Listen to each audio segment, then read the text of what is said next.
আমরা আপনারা যেন সেইভাবে হুশ করে চলি। সাবেক নির্বাচিত প্রধানমন্ত্রীকে বলেছে, মরি মরি শুনি তো, মরে তো না। না না না, আরে বলেন না আপনি। ভিডিও আসিতেছে, সম্পূর্ণটা শুনবেন। বলেন আপনি, ফর্মালিটি আপনাদের শেষ করেন, তারপরে আমি বলবো। আপনি বলেন। না না না, ফর্মালিটি শেষ করেন। না না না, বলেন না, আমি তো চলে যাব এখন। আপনি বলেন। বলো, আমি চলে গেলে তো উঠা যাবে লোক। না, আপনি বলেন, আমি শুনবো, ওয়াজ শুনতে আসছি। আরে ভাই আপনি বলেন না, আমি যেটা আমি চলে যাব এখন, আমি চলে যাব এখন। বলেন, আপনি বলে চলে যান, আমি এখনই বসলাম। চলে যাব। আপনি যতক্ষণ ওয়াজ করবেন আমি ততক্ষণ বসবো। না আমার সময় শেষ, আমার সময়টা শেষ। আপনি বলেন।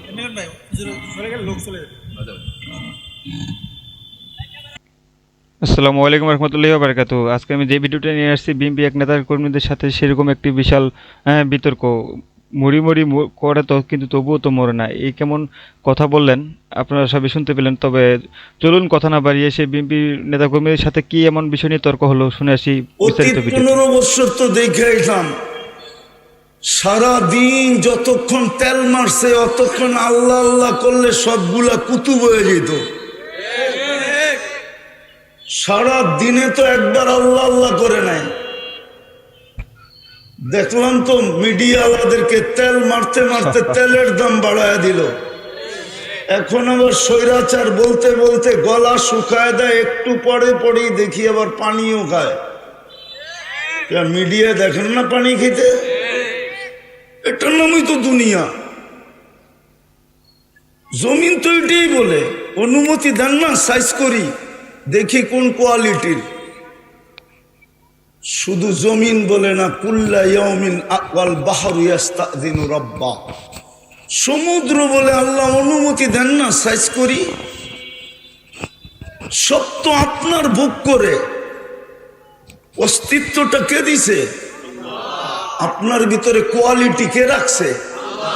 মেধা কে দিছে? যোগ্যতা কে দিছে? লালন পালন কে করে? কয়বার আল্লাহ বলি? নাউজুবিল্লাহ। সব আল্লাহর দেওয়া, আল্লাহই করে। রাগ হয়ে যাবেন বললে তো, রাগ হয়ে যাবেন বলবো। অতীত 15 বছর একটা কথাই বলছেন, আল্লাহ নামাইলে নামবো, নাইলে কারো নামানোর ক্ষমতা নাই।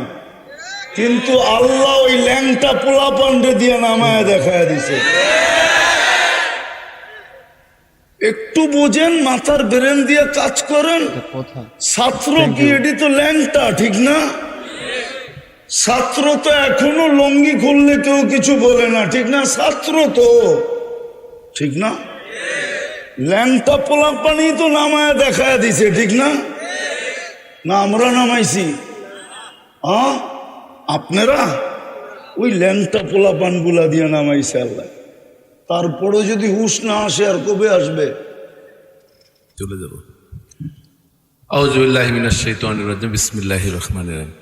ওনাকে খুশি করার জন্য কোনো কথা বলার মানসিকতার লোক আমি না। আমরা যেহেতু একটা পর্যায়ে অবস্থান করি, সঙ্গত কারণে বহু জায়গায় আমাদের প্রধান অতিথি করে, কিন্তু এই ওয়াজ মাহফিলের যে বৈশিষ্ট্য চারিত্রিক, এইখানকার যে কর্মকাণ্ড, যে উদ্দেশ্যে এটা করা হয়, সেই ব্যাপার আমরা একেবারে অজ্ঞ। তাও সামাজিকতার আনুষ্ঠানিকতার খাতিরে আমাদের আসতে হয়।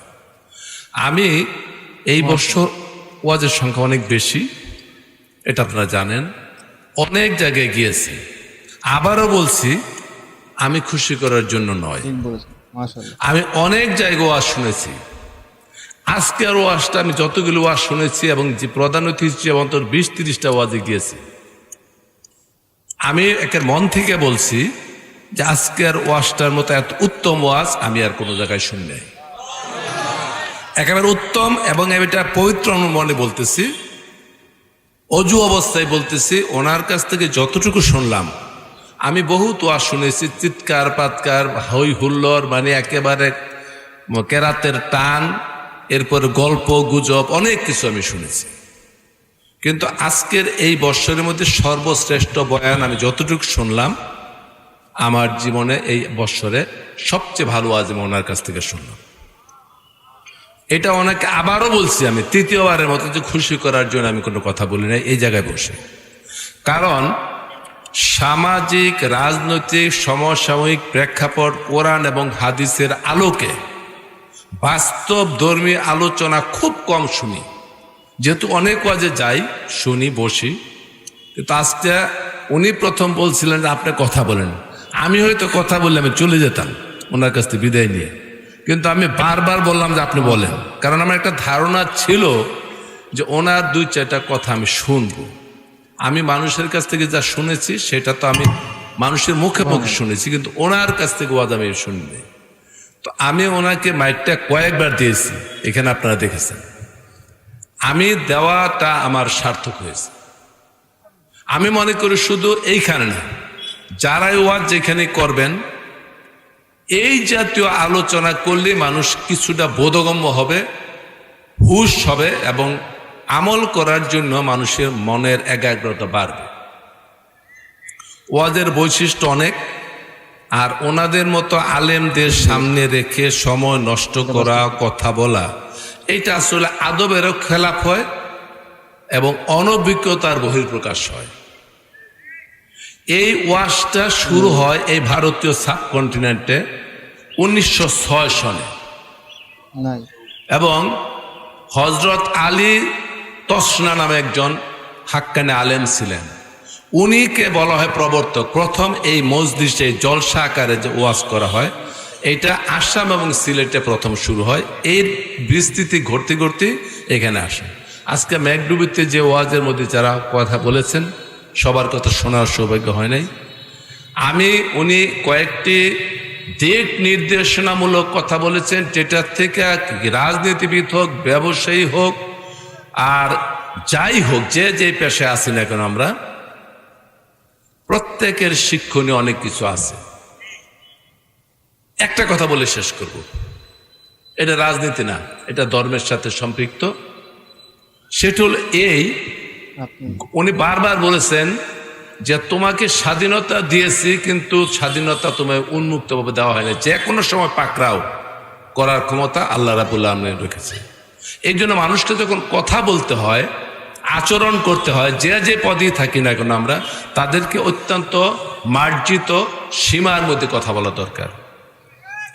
এইখানে অনেকে আছেন, হুজুর আছেন, আমাদের মধ্যে ভুল বুঝাবুঝি আছে না, ভাই ভাইয়ের মধ্যে বিরোধ হয় না, মনোমালিন্য আছে না, রাগ করে কথা বলেন এমন লোক আছে কি না? কিন্তু যদি শোনেন যে মেঘডুবিতে অমুক লোক হাসপাতাল অথবা বাসায় অত্যন্ত রোগাগ্রস্ত হইয়া শয্যাশায়িত মরে অবস্থায়, এরকম অবস্থায় আছে, আপনার চরম শত্রু হলে শুনলে কি বলবেন মুসলমান হিসেবে?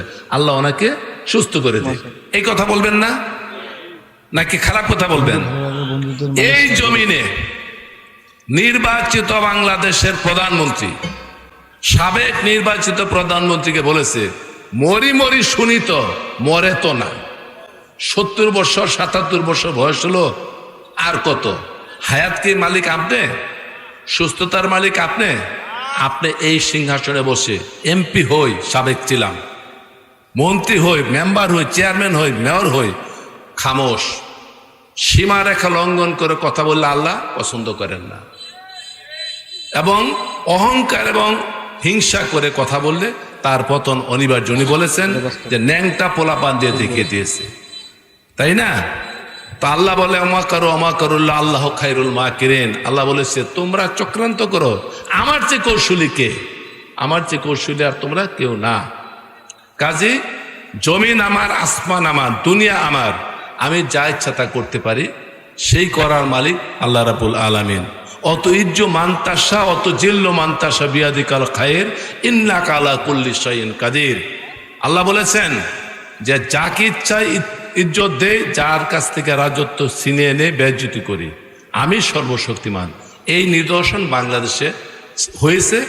আমরা আপনারা যেন সেইভাবে হুঁশ করে চলি, আমল করি, ইজ্জতের সাথে, ইমানের সাথে, বন্ধুত্বের সাথে, মিল মহব্বতের সাথে যাতে দুনিয়া থেকে যেতে পারি, এই জন্য আমার জন্য দোয়া করবেন, আমি আপনাদের জন্য দোয়া করি।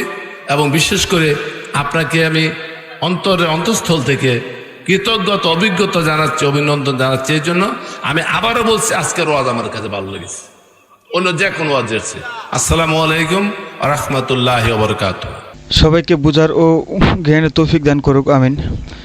তো ইসলামিক শিক্ষামূলক ভিডিও পেতে আমার এই চ্যানেলটি সাবস্ক্রাইব করে নোটিফিকেশন অন করে দিয়ে সাথে থাকবেন, এবং কি আপনি কোন ধরনের ভিডিও দেখতে চান অবশ্যই কমেন্ট বক্সে জানাবেন। তো ভালো থাকবেন, সুস্থ থাকবেন, দেখা হবে নতুন আবার কোনো ভিডিওতে।